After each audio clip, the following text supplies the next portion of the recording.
Ashley Scott, and today we're talking AI's impact on sustainability. We're here today with Mark Wilkinson, Strategic Advisory Lead for UK, Ireland, Middle East, and Africa. Mark, hi, how are you doing today? I'm good, doing well, Ashley. Thanks for asking. Good, we're happy to have you. So let's start by having you tell us a little bit about your role at HPE and how you began your work in IT sustainability. So my role is strategic advisory within APNS, and that's really focused on helping customers with their toughest questions around how do they actually move from where they are to where they want to get to. Certainly with respect to IT sustainability, we help a lot of customers on that journey. So let's dive right in. How is AI impacting the goal of IT sustainability? So AI in itself has been around for many years, but the large language models and generative AI have changed the amount of compute that you need to run these. And this means that you're using more compute and you're actually pushing more equipment into the data centers at higher power density, which means if you're on a target to reduce your consumption, this may push it the other way. I always like to say that AI has a black carbon heart. If you just use it as it is, it will consume more water, more power, and it needs more housing. So that is not what you want to do if you want to reduce your targets. What should companies look for in terms of sustainable practices to determine if their data center can actually host an AI workload? A great question. So a lot of traditional data centers aren't really set up for high power density. They're not set up for workloads that require racks to be powered up to 100 kilowatts. A lot of data centers are designed up to 10 kilowatts, but an AI workload might be hundreds of kilowatts. So a AI workload in for a large language model might require 4 or 5 megawatts in total to run, which is a lot of power. So it's quite different from normal workloads. So what you're looking for is a data center that can provide the power required, can cool the equipment down without using, as we said about the PUE, a lot of electricity, can actually limit the amount of water that it's using because water usage is a significant element at that scale, and can actually hopefully reuse the heat generated in a way that can be either resold or repurposed for social gain in the local community. Do you find that it's hard to find a data center that can achieve all of those goals, are there already data centers built for that? So there aren't many around today that would meet all that criteria.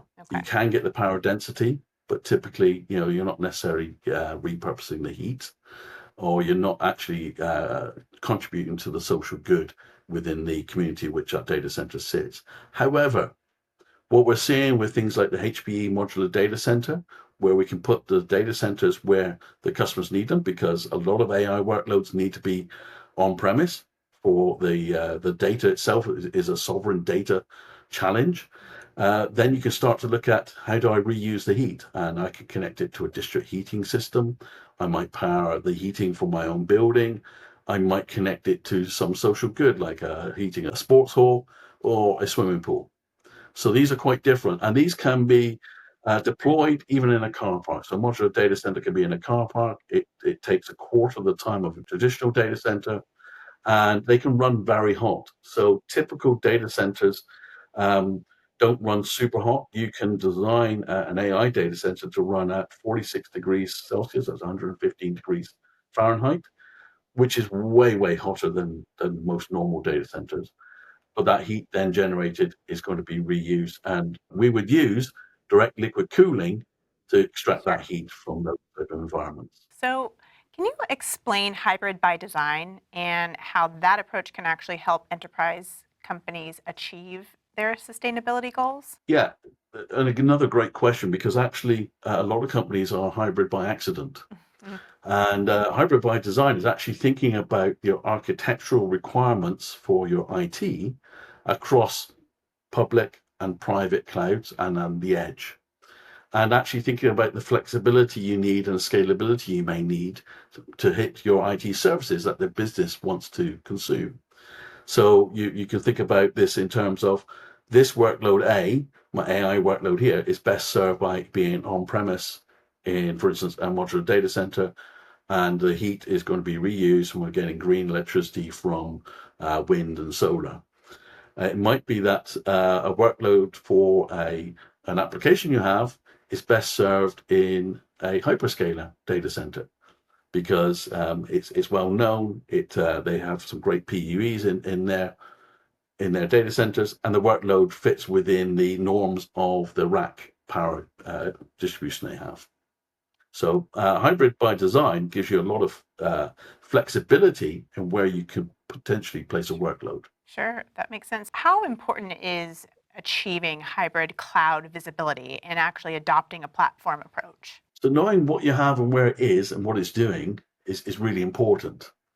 So if you think about the focus has traditionally been maybe on the cost of the services. So how much is it costing me to put it into hyperscaler A or hyperscaler B, or put it in a private cloud, or actually run it on the edge? But actually you need to start thinking about this with the sustainability focus as well. So what's the sustainability footprint with each of these? So for instance, if you had a high availability cluster split between two geographic sites in a hyperscaler, you might find it's not 1+1 = 2 in terms of your consumption, but actually 1+1 = 3, because you've got a lot of network in between, you've got a lot of other interconnects and so forth. So actually the sustainability impact is higher than actually keeping the geographic split on one continent, for instance. So there are a lot of factors in here that you have to put into effect to think about this, from a visibility perspective. So once you have the visibility, you have the architectural references with sustainability, you can then start making informed decisions where the workloads are best served with a sustainability eye on that. Shifting gears a bit, can you tell us a bit more about how HPE specifically has focused on sustainability, and how are we innovating to support our goals? But when it comes to, what does HPE bring to the market for our customers, I think there's a number of things. It comes from a product perspective. So the observability, the telemetrics that you can get out of our products now in terms of consumption of power and what it takes to cool it and so forth. And we also are building things like I said, the modular data centers, where with direct liquid cooling technologies, we can repurpose heat. And with our partners who are also, on driving similar elements, where we have data center partners that are also taking that approach with us, and we're supporting those partners and working with them to generate hopefully a net zero target, even for big AI workloads. We're doing a huge amount to move that forward. One of the things I think we have incredible leadership on is things like EER Plus, our dashboard emissions reporting, where we are covering scope 1, 2, and 3. And scope 1 is the electricity I use to power my IT equipment.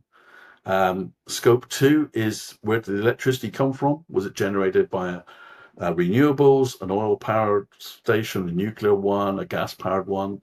And scope 3, which is what's the supply chain logistics that was used to get the equipment where it is, and also the power station equipment to where it is. So quite comprehensive reporting capability linked with e-waste. So our circular economy is a great example of where we're limiting stuff going into landfill, repurposing, or recovering valuable equipment so that it's not lost into a landfill. And underpinning all this is our advisory and consulting and professional services consulting capabilities that we have. So, if a customer comes to you and says, "How can I get started today?" How would you respond? How can customers get started today? I think the first thing I would like to work with a customer on is, do they have a vision? Is that clear to them? Because I think it all starts with having clear vision and intent on what you need to do, and how then we can work with them on how you do that. Because I think it's as much a people and organizational challenge as it is a technology challenge. And I think that's really important. This is always about people and how we consume these services. So you have to think about this from I have a vision, now I need to think about how that vision will impact how I deliver IT services, how we consume IT services, and what that means to our end customers as well, because how are we going to tell them about what we're doing? Because customers are also trying to make informed choices. Is this customer, that I'm going to buy equipment from, are they on the right track to sustainability? What is their net zero targets? What are they doing? And that comes back to, so what are their suppliers doing? Are they using suppliers that are having the same ethical, challenges and are meeting them with what they're doing? So I think there's a whole bunch of things here that add up. And of course, you've got to have the right technology. You've got to be able to measure it. You've got to be able to report on it. And this is difficult at the moment. I think there's very few companies in the market that can do quite as much as HPE. So I think we're a great partner to start having that conversation with. And actually, out of the box, if you buy GreenLake, you get the Insight Center, Sustainability Insight Center built in. So you get something already there. And the new products all have this built in. But we can also retrofit back with our EER services, a dashboard that will count not only HPE's equipment, but also third parties. So I think we have a lot to offer, and tying it up with things like our MDCs and helping customers with, moving from traditional workloads to AI workloads. I think we have quite a compelling opportunity to help customers. I really like what you said at the beginning of that as well. It all starts with a vision, right? You have to start with that vision and then work down. Thank you, Mark, and thank you for joining us today. Please contact your HPE or partner sales representative to learn more about how you can get started with HPE.